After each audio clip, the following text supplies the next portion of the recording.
This part of our Italian journey to find a home in Italy would continue with a small diversion. I would accompany my friend on his dream trip to the Alps, and while there visit cities in northern Italy.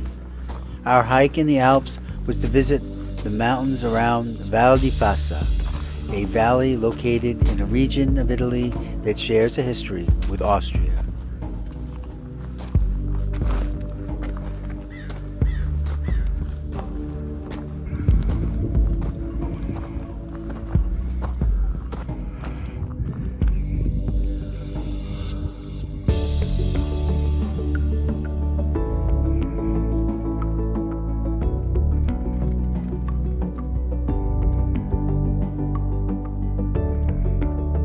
We entered Italy in Milan, traveled to Florence, Parma, and then Verona, finally entering the Alps through the city of Bolzano.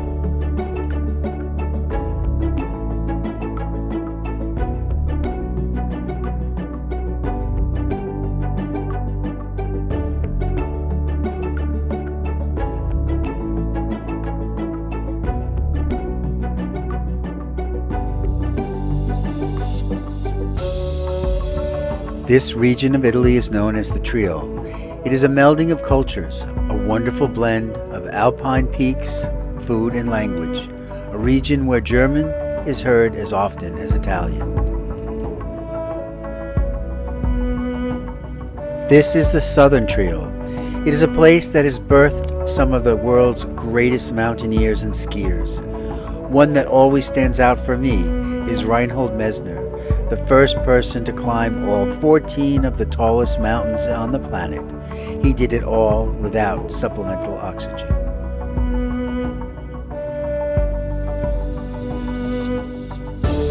The mountains in this part of Italy are known as the Dolomites, a name derived from the type of rock found here, calcium-magnesium carbonate sediments that were collected in the Tethys Ocean over 250 million years ago.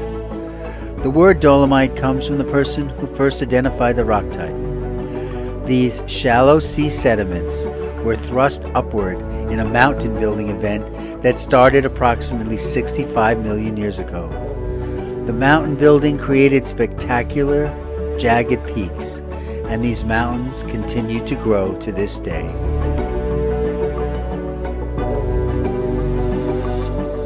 We trekked between refugios, or refuges, which were sometimes dorm-like or sometimes hotel-like.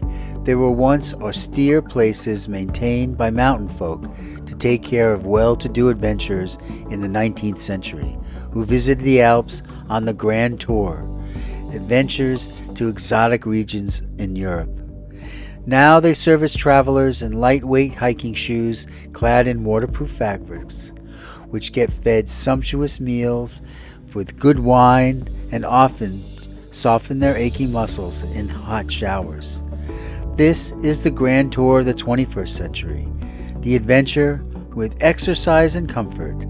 The refugios are also a place to meet like-minded people from all over the world, share shots of grappa, an Italian spirit made from grapes, and start the day with a cappuccino and a brioche.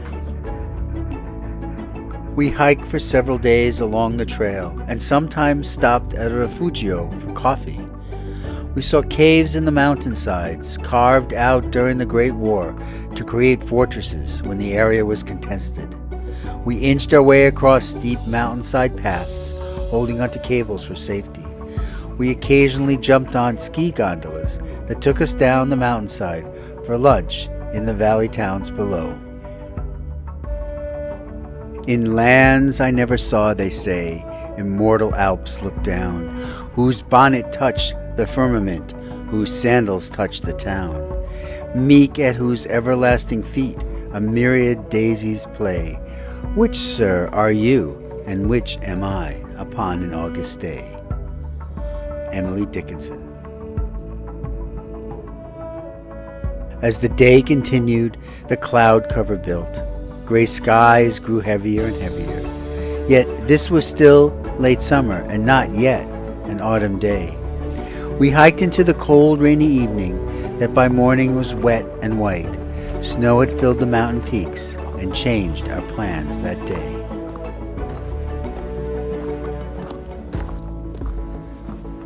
We had prepared for bad weather, but not for a foot of snow.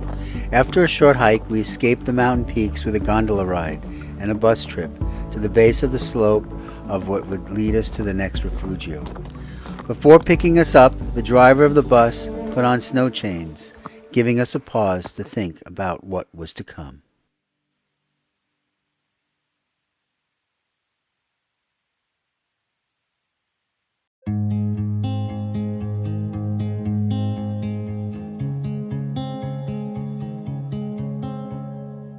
Hiking to the next refugio, we battled blowing snow and frigid temperatures, deciding that it best to ride out the late summer snowstorm in the same area and enjoy an unexpected day in snow rather than a hike through it. We made the best of this unexpected landscape that we found ourselves.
Cliff and I have traveled many mountain paths through our friendship, from the Rocky Mountains, the desert Southwest, the mountains of New York and New England. Now we had one more adventure to add to our collection, an experience that neither one of us will forget.